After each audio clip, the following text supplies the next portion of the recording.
Dan ingatlah wahai Muhammad,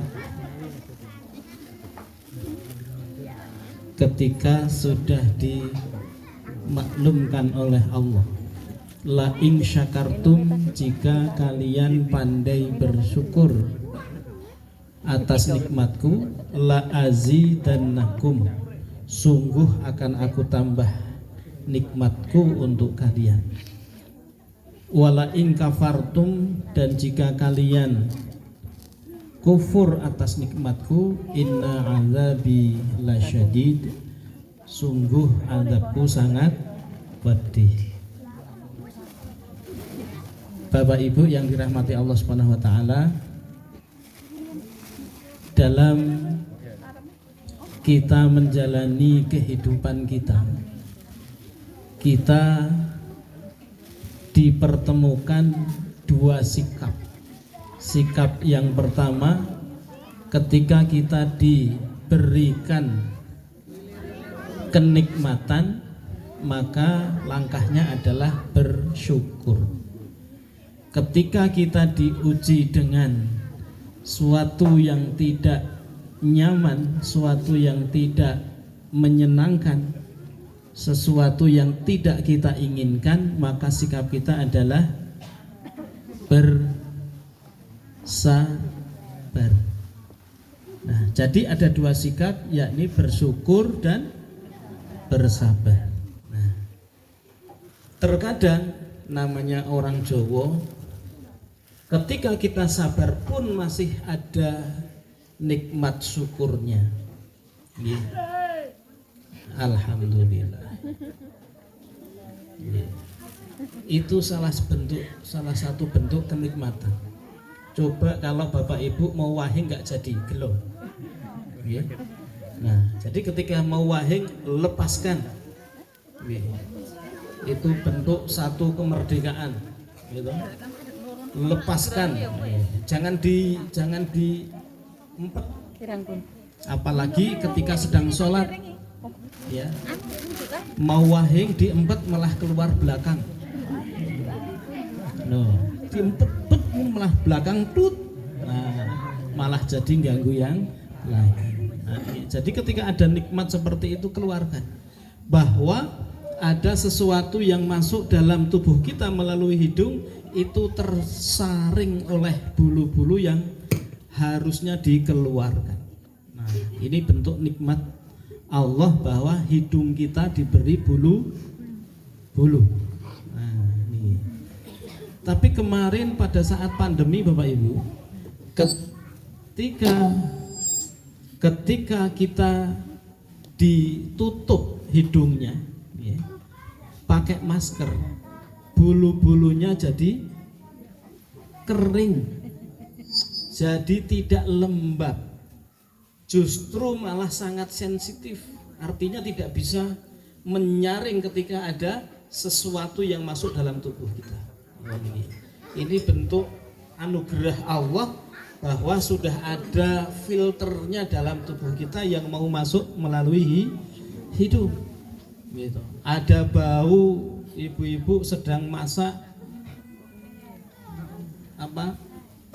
ada cabenya, sedang bikin sambal atau apa gitu, baunya nyegrak, kira-kira wahing-wahing betul. Apalagi ada bulu ayam, nek gak bisa wahing terus dikileni dewi, saking kepingine bersyukur. Nah, sampun Raden dereng, yang depan ini belum. Nah, yang depan minum. Cek feedback. Nah, jadi Bapak Ibu, nah kemarin kalau saya bercerita, tadi malam saya juga bercerita di pengajian Bapak-bapak. Kalau kemarin malam Senin saya bercerita, tapi kalau di sini mau cerita agak panjang. Jadi ceritanya tidak di sini. Ya, jadi ceritanya panjang, tapi sebetulnya sangat apa ya? Sangat memberikan inspirasi sebetulnya ceritanya. Nah, silakan nanti datang di majelis yang lain ada cerita. Ini sengaja saya bikin penasaran. Ceritanya apa? Nah, intinya apa Bapak Ibu? Intinya dalam setiap kita hidup, setiap kejadian Allah akan menguji kita dengan sesuatu yang menyenangkan dan juga Allah akan menguji dengan sesuatu yang tidak menyenangkan. Jadi semuanya ujian. Pilih diuji dengan yang senang atau yang tidak senang. Halo? Pilih diuji dengan sesuatu yang nyaman, misalkan badannya sehat, rezekinya melimpah, umurnya panjang. Kira-kira milih diuji seperti itu atau diuji dengan nikmat yang sesuatu yang tidak nyaman, misalkan badannya gregesi, watuk-watuk, pilek, umbelen, atau rezekinya menipis. Nah, milih mana Bapak Ibu? Milih mana? Milih yang pertama ya? Benar nih. Kira-kira sekarang dalam kondisi itu apa enggak? Enggak. Nah, sampai di sini kan sehat semua tuh. Alhamdulillah. Yang sudah monggo dinikmati. Monggo bersama-sama berdoa. Yang sudah berdoa diteruskan makan minumnya. Yang belum berdoa bersama. Monggo.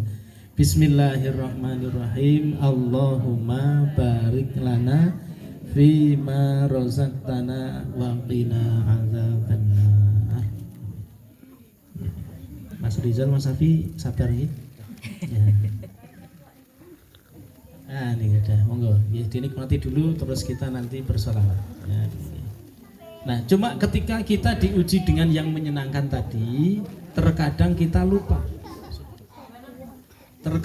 Terkadang kita lupa kalau kita diberi nikmat, baru terasa kalau nikmat itu dicabut. Nah, nikmat sehat baru terasa itu nikmat yang sangat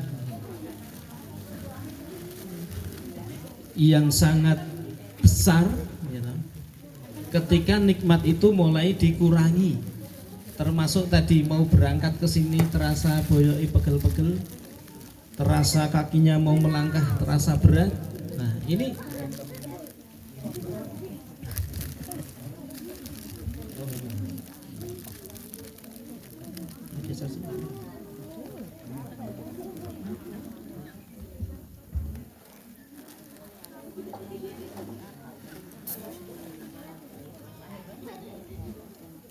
ya, Mas, cari posisi.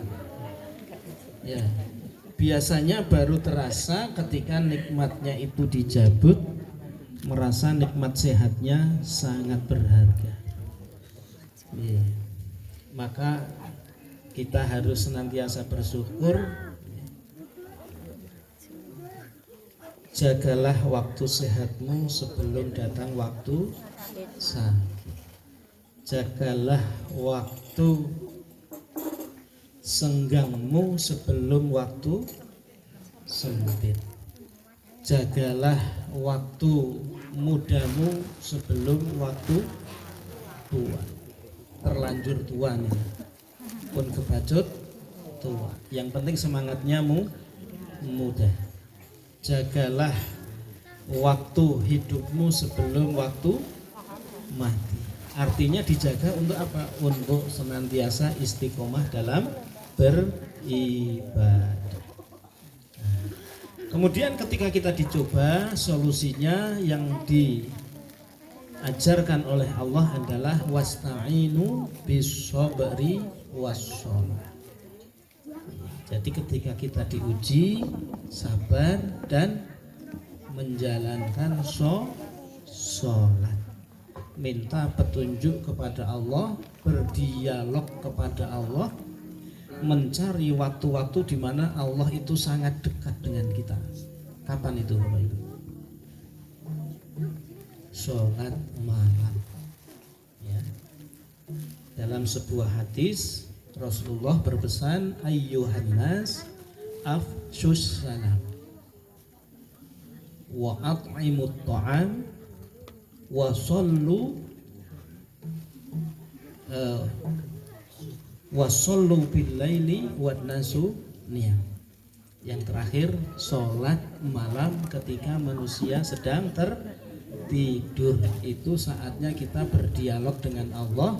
Saatnya Allah itu turun ke langit dunia mencari hamba-hamba Allah. Siapa yang meminta akan diijabah, siapa yang mohon ampun akan diampuni. Itu saat-saatnya Allah dekat dengan kita. Kemudian kapan amalan itu yang paling dekat adalah ketika kita saat kening kita di tempat sajadah. Ya, ketika kita sujud, maka perbanyak doa ketika sujud. Nah, mungkin itu untuk tambahannya. Istirahatnya, monggo, masnya belum? Ya. Ya, mungkin itu ibu-ibu, bapak-bapak untuk mengisi selingan sambil menikmati hidangan yang disajikan. Jadi saya kira itu dulu, kita lanjutkan dengan kita bersolawat. Kurang lebihnya mohon maaf, waktu kami berikan kepada Mas Rizal.